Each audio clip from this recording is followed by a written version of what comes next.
NEET 2020 का result आ चुका है और बहुत ही ज्यादा वेरिएशंस देखने को मिली हैं। सबकी एक्सपेक्टेशंस थी कट ऑफ हाई जाएगा, लेकिन बहुत ज्यादा इन्फ्लेशन दिखा है और इतना ज्यादा एक्सपेक्टेड किसी को भी नहीं था।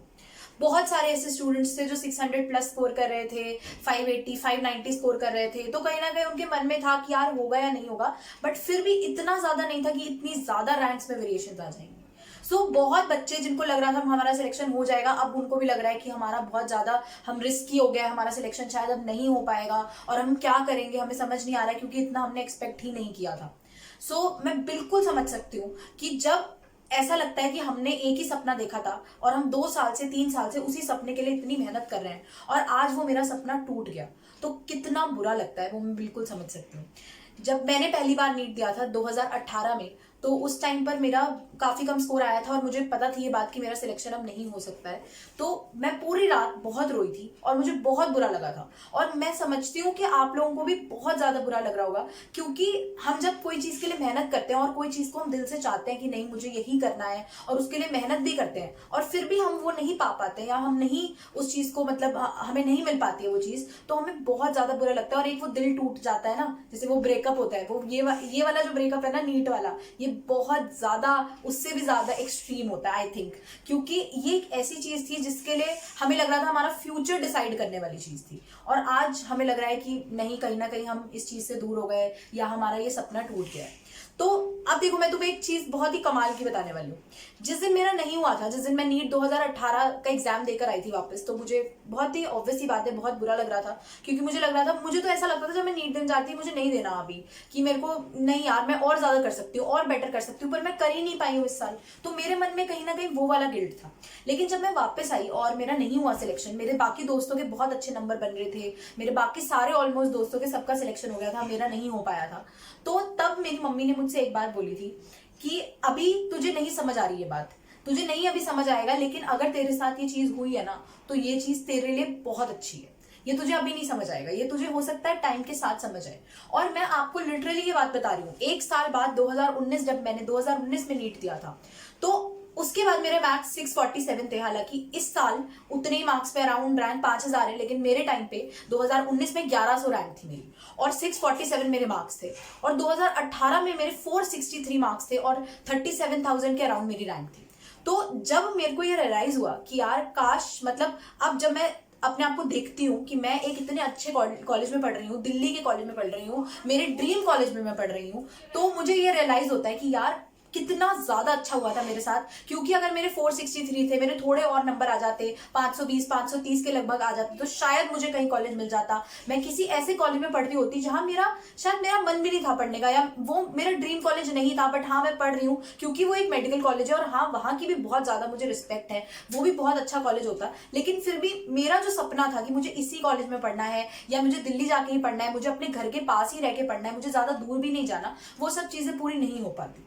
तो मुझे कहीं ना कहीं लगता है कि जो अब मुझे रियलाइज होता है कि जो मेरे साथ तब हुआ था ना, वो बहुत अच्छा हुआ। तो मैं आपको ये उस बात से बताना चाहती हूँ कि अगर अभी आपको लग रहा है मेरा स्कोर कम है या मेरा नहीं हो पाएगा इस साल सिलेक्शन, तो पता नहीं मेरे साथ ही ऐसा क्यों होता है या मेरे ही ऐसे क्यों है, मैं ही क्यों सिली मिस्टेक्स करके आई, तो मैं आपको एक बात बताती हूँ कि देखो, अभी आपको यही बात लग रही है कि मेरे साथ बहुत गलत हुआ या मेरा तो पूरा दिन ही खराब चला गया, मेरे तो 3 घंटे ही खराब हो गए, लेकिन हो सकता है ये चीज आपके लिए बहुत ज्यादा अच्छी हो और आप कुछ इससे ज्यादा करके दिखाने वाले हो मेरे साथ। तो आपको अपने ऊपर ना कॉन्फिडेंस रखना है, और मैं मानती हूँ बहुत डिप्रेशन वाली स्टेट है, बहुत बुरा इस टाइम पे लग रहा होगा, और बहुत बच्चों के मेरे पास मैसेज आ रहे हैं कि हम सुसाइड कर लेंगे, कि हमसे रहा नहीं जा रहा है, हम नहीं रह पा रहे हैं ऐसे, हम बहुत ज्यादा डिप्रेस हो गए हैं, हम क्या करें हमें समझ नहीं आ रहा। तो मैं आप लोगों को यार एक बात बिल्कुल अपने दिमाग में बिठा लो, this is just a part of your life and not your life. कोई भी चीज आपकी जिंदगी से बढ़कर नहीं होती है, तो किसी भी ऐसी चीज के लिए बहुत, मेरे को बड़ा बुरा लगता है सुन के कि जब कोई बोलता है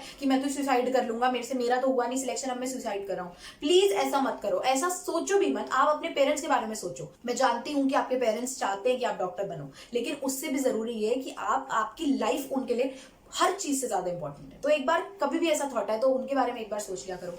और प्लीज एक छोटे से एक इंसिडेंट या एक छोटे से पार्ट ऑफ लाइफ के लिए प्लीज अपनी लाइफ मत खराब करना, ठीक है। आपकी लाइफ सबसे ज्यादा प्रीशियस है इस टाइम पे। और देखो, जैसे मैं तुम्हें अब एक चीज बताती हूँ, मुझे ऐसा लगता है कि जैसे आप कोई बच्चा अगर ड्रॉप करना चाहता है और उसको लगता है कि हम ड्रॉप लेना चाहिए या नहीं लेना चाहिए, और अगर आपको लग रहा है, आप पैशनेट हो, आपको लगता है कि नहीं मुझे करना एमबीबीएस ही है और इस साल में मेरे से ये गलतियां हो गई थी, अगर मैं ये नहीं करता तो मेरा सिलेक्शन हो जाता, तो आप बिल्कुल ड्रॉप की तरफ जा सकते हो। क्योंकि देखो, अभी आपके पास टाइम भी इतना ज्यादा नहीं है। अगर किसी को लग रहा है यार एक साल पूरा फिर से वेट करना पड़ेगा, तो आपके पास 6-7 महीने ही है बस। और दूसरी सबसे बड़ी बात यह है कि अभी आप फ्लो में हो, फ्लो में आप 6-7 महीने और अच्छे से पढ़ लोगे, आप अच्छी जगह आपका सिलेक्शन हो जाएगा। और आपके साथ भी मैं पूरे विश्वास के साथ आपको कह सकती हूँ कि अगर आपने मेहनत की थी फिर भी आपका मार्क्स कम रह गए ना इस बार, या आपकी रैंक उतनी अच्छी नहीं आ पाई, तो इसका मतलब है कि आपके साथ अगले साल बहुत अच्छा होने वाला है।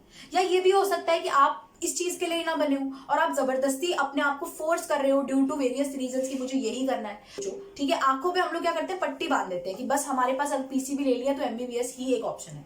बट मैं आपको चाहूंगी कि आप बिल्कुल शांत दिमाग से बहुत आराम से बात को सोचो, अभी एनालाइज करो कि क्या क्या ऑप्शन है आपके पास और आप क्या करना चाहते हो। अगर आप पैशनेट हो, आपको लगता है मेरे से ये गलती हुई और मैं इंप्रूव कर सकता हूँ और मुझे पता है मैं कर लूंगा ये 6-7 महीने में इंप्रूव, तो आप ड्रॉप की तरफ जा सकते हो। नहीं तो अपने आंखों पे पट्टी बांध के खुद को प्रेशराइज करने की कोई जरूरत नहीं है कि प्रेशराइज करो कि नहीं भाई एमबीबीएस ही ऑप्शन है तो मुझे यही करना है। ऐसे करने के नहीं कोई फायदा है। आपको हो सकता है ना बायो में इंटरेस्ट हो कि मेरे को इंटरेस्ट तो बायो में, पर मेरे को फिजिक्स केमिस्ट्री में इतना इंटरेस्ट नहीं है, पर फिर भी मुझे पढ़नी पड़ रही है, तो बायो में ही आप कुछ और देख सकते हो।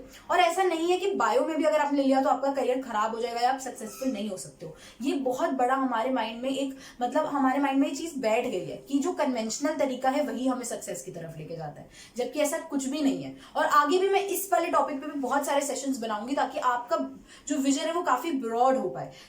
और जितने भी ड्रॉपर्स है ना, जो भी लोग नीट के एग्जाम से पहले सोचते हैं ना कि हम ड्रॉप ले लेंगे, वो ना डरपोक होते हैं, वो कावर्ड होते हैं। लेकिन जो लोग सोचते हैं नीट के एग्जाम के बाद कि मैं ड्रॉप ले लूंगा ना, वो बहुत ज्यादा करेजियस होते हैं, बहुत बहादुर होते हैं, क्योंकि उनके अंदर इतनी हिम्मत होती है कि अपने फेलियर को जो हमारे साथ गलत हुआ या हम नहीं इतना अच्छा कर पाए उसको एक्सेप्ट कर लेते हैं और फिर भी आगे बढ़ते जाते हैं। तो हमें फेलियर नहीं बनना, हमें विनर्स बनना है, ठीक है। और ऐसा कोई भी विनर नहीं है जिसकी लाइफ में कभी कोई फेलियर ना आया हो। विनर्स वो होते हैं जो भी अगर फेलियर भी आ जाए ना लाइफ में उसको भी एक्सेप्ट कर लेते हैं और आगे बढ़ते रहते हैं, उससे रुकते नहीं है, थकते नहीं है। तो आपसे मैं इतना ही रिक्वेस्ट करूंगी कि प्लीज अभी अपना टाइम मत वेस्ट करो। आपको थोड़ा टाइम चाहिए, आपको समय लग रहा है थोड़ा, तो आप अपना टाइम लो, एक्सेप्ट करो चीजों को, थोड़ा आगे बढ़ो। और उसके बाद एक बार आपने पढ़ाई शुरू कर दी तो पीछे मुड़ के नहीं देखना, जो होना था वो हो गया। अपनी तैयारी शुरू कर दो। अगर किसी को लग रहा है हम एज पे हमारा सिलेक्शन हो जाएगा, तो आपको काउंसलिंग पूरी अच्छे से अटेंड करनी चाहिए। इनफैक्ट आपको काउंसलिंग करनी चाहिए अटेंड। आपको थोड़ा एक्सपीरियंस भी होता है कि कैसे कैसे डॉक्यूमेंट्स ले जाने हैं, क्या क्या होता है, तो वो आप एक्सपीरियंस कर सकते हो। अगर आपको लग रहा है कि हमारा एज पे है और हमारा हो सकता है सिलेक्शन, तो आप काउंसलिंग जरूर अटेंड करो, ठीक है। और अभी हमें शांत रहना है, जो चीज हमारे साथ हुई है उसको एक्सेप्ट करना है। थोड़ा टाइम हमें लगेगा, आई नो दैट, लेकिन हमें आगे बढ़ते रहना है। उसकी कोई भी चीज हमें रोक नहीं सकती है वहां से जाने तक। अपने गोल को अचीव करने के लिए हमें कोई भी चीज रोक नहीं सकती है, चाहे वो कितनी भी बड़ी हो। तो हमें आगे बढ़ते रहना है, मेहनत करते रहना है, ठीक है। और पॉजिटिव रहना है, सबसे बड़ी बात, कॉन्फिडेंट रहना है, पॉजिटिव रहना है। So stay happy, stay healthy and study smart.